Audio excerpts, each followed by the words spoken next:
हम Christmas trees घरों पर और चर्चेस पर क्यों रखते हैं? क्या ये सिर्फ एक डेकोरेशन के लिए है या फिर यह एक प्रकार का परंपरा है? लेकिन नहीं, हम क्रिसमस ट्रीज रखते हैं क्योंकि क्रिसमस ट्री हमें स्मरण कराता है यीशु के जन्म का और उसके मृत्यु का और उसके फिर से जी उठने का। हम क्रिसमस ट्रीज को बहुत अच्छे से और सुंदर चीजों से सजाते हैं जो दिखने में सुंदर और आकर्षित लगता है।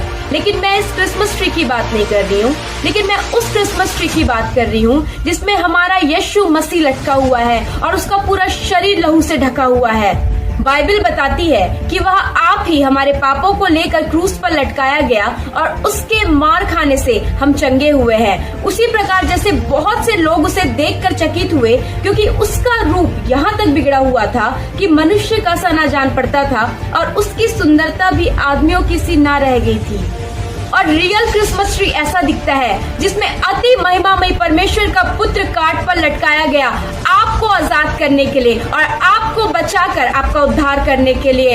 यीशु क्रूस पर मारा गया और तीसरे दिन मुर्दों में से जी उठा।